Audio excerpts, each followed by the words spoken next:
அன்பார்ந்தவர்களே, நம் அனைவரின் மீதும் இறைவனுடைய சாந்தியும் சமாதானமும் என்றென்றும் நின்று நிலவட்டுமாக.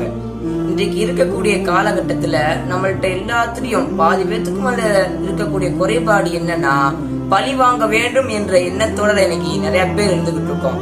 அவங்க என் தண்டைக்கு இந்த தீங்க விளைவிச்சுட்டாங்க, அதற்கு நான் அவங்கள பழி வாங்கணும் அப்படின்னு இந்த ஜெனரேஷன் கிளம்புது. இவங்களுக்கு ஏதாவது தீங்கு நடந்துச்சுன்னா அடுத்து வரக்கூடிய ஜெனரேஷன் அவங்கள பழி வாங்கன்னு போகுது.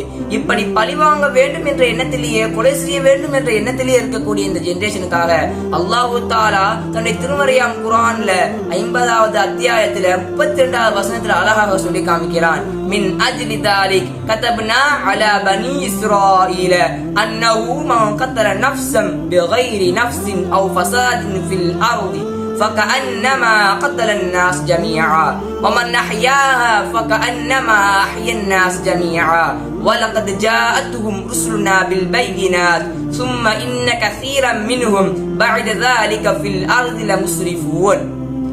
இதுக்கு தமிழாக என்னன்னா, இதன் காரணமாகவே உலகில் கொலைகளுக்கு பகரமாகவோ அல்லது குழப்பங்களுக்கு பகரமாகவோ தவிர ஒருவர் ஒரு மனிதரை கொலை செய்தால் அவர் இந்த உலகத்தில் உள்ள அனைத்து மக்களையும் கொலை செய்தவரை போலாவார்.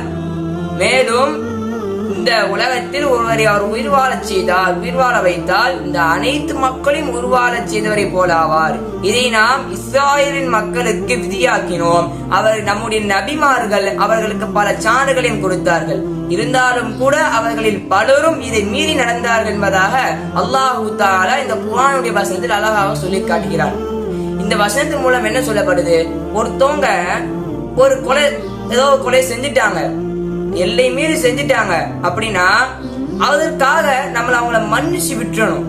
இதற்கு எனக்காக அவங்க என்னோட குடும்பத்தை சார்ந்தவங்களுக்கு அவங்க கொலை செஞ்சுட்டாங்க, அதற்கு பகரமா நானும் அவங்களை கொலை செய்வேன் அப்படின்னு நம்ம அவங்கள கொலை செஞ்சோம்னா திரும்ப திரும்ப இது மாத்தி இரண்டு குடும்பத்திற்கு நடுவில் வம்சமாக இந்த பிரச்சனை வந்துகிட்டே தான் இருக்குமே தவிர நிக்கவே நிக்காது. இதற்காகத்தான் உலமாக்களும் அறிஞர்களும் ஆது நபியுடைய இதை சொல்லலாம். நம்ம ஆதனுடைய புதல்வர் ஆபில் என்று சொல்லக்கூடிய அவருடைய சகோதரரை எல்லை மீறி கொலை செய்ததின் காரணத்தால நம்ம இந்த வசனத்தை சொல்றோம் அப்படின்னு அல்லாஹ் தஆலா உலமாக்கள் அதை கொப்பிடுறாங்க. ஏன்னா இந்த உலகத்துல இப்ப நடக்கக்கூடிய ஒவ்வொரு கொலைக்குமான அந்த பாவமும் அன்று முதலில் எல்லை மீறி கொலை செய்த தன் சகோதரனை கொலை செய்த ஆபில் அவர்களுக்கு இந்த பாவம் கொண்டு செயல்படும். ஏனென்றால் தன்னுடைய சகோதரன் எல்லை மீறி அவர்கள் கொலை செய்ததன் காரணத்தினால்தான் இந்த உலகில் ஒருவரை கொலை செய்தால் அனைத்து மக்களையும் கொலை செய்தவர் ஆவார். ஒரு மனிதரை அவர் வாழ வைத்தால் அனைத்து மக்களையும் வாழ வைத்தவரை போல் ஆவார் என்பதை நாம் இஸ்ராயல் மக்களுக்கு விதியாக்கினோம் என்பதாக அல்லாஹ் தஆலா இந்த வசனத்தில் கூறுகிறார். இதற்கு அல்லாஹ் தஆலா புரிதல் இருக்கட்டும். அதற்கடுத்தபடியாக நமது நபிகள் நாயகம் ஸல்லல்லாஹு அலைஹி வஸல்லம் அவர்கள்ட்ட போய் ஹம்ஸா ரலியல்லாஹு அன்ஹு ஒரு முறை, யா ரசூலல்லாஹ் எனக்கு ஒரு உபதேசம் சொல்லுங்களேன் என்று கேட்கும் பொழுது நபி ஸல்லல்லாஹு அலைஹி வஸல்லம் சொன்னாங்களா, நீங்கள் ஒரு மனிதரை கொல்ல விரும்புவீர்களா அல்லது அந்த மனிதரை வாழ வைக்க விரும்புவீர்களா என்று கேட்டார்கள்.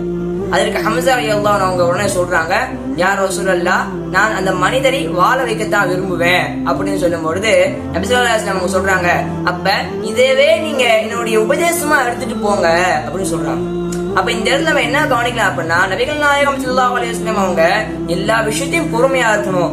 யாரையும் கொல்ல வேண்டும் என்ற அந்த அளவுக்கு அவ்வளவு பெரிய உச்சகட்டமான கோபத்துக்கு நம்ம போகக்கூடாது என்பதை அல்லாஹ்வும் அல்லாஹ்வுடைய தூதரும் நமக்கு அதிகமாக வலியுறுத்தி இருக்கிறார்கள். இதுல நம்ம பொறுமையை கதையாளனும் பார்க்கலாம். பல சந்தர்ப்பங்களில் கோபம் கொள்ளாமல் இருக்கணும், பல சந்தர்ப்பங்கத்துல விட்டு கொடுத்து போகணும் அப்படின்னு நம்ம பார்க்கலாம். எனவே அன்பார்ந்தவர்களே, இன்றைக்கு இருக்கக்கூடிய இடப்பிரச்சனை, சொத்து பிரச்சனை, அண்ணன் தம்பிகளுக்குள்ள இடையில உள்ள பிரச்சனை, பல பிரச்சனைகளுக்கு ஆளான ஒரு ஜெனரேஷனாகத்தான் இந்த காலத்தில் உள்ள மனிதர்கள் இருந்து கொண்டிருக்கிறோம். எனவே அன்பார்ந்தவர்களே, இந்த பிரச்சனைகளுக்கு எல்லாம் நடுவில் இஸ்லாத்தை பேணியவர்களாக, நம்முடைய மார்க்கத்தை பேணியவர்களாக, பொறுமையை கையாளுநர்களாக வல்ல நாயன் அல்லாஹ் உங்களையும் என்னையும் ஆக்கியல் புரிவானாக. நபி ஸல்லல்லாஹு அலைஹி வஸல்லம் அவர்கள் காட்டிய வழியிலேயே வாழ்ந்து அவர்கள் சொன்ன வழியிலேயே மரணிக்கக்கூடிய பேசக்கூடிய பாக்கியத்தை தந்து நாளைக்கு மறுமையில் அல்லாஹ்விடம் அதிகமான நன்மை சம்பாதித்தவர்களாக நிற்கக்கூடிய பாக்கியத்தை வல்ல நாயன் அல்லாஹ் உங்களுக்கும் எனக்கும் தந்தல் வருவானாக.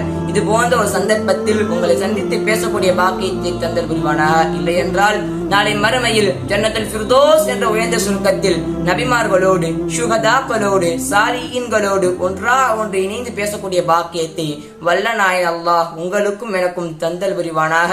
இந்த துவாவுடன் உங்களிடம் இருந்து விடைபெறுகிறேன். வாஹிர் தவானா அல்ஹம்துலில்லாஹி ரப்பில் ஆலமீன். அஸ்ஸலாமு அலைக்கும் வ ரஹ்மத்துல்லாஹி வ பரகாத்துஹு.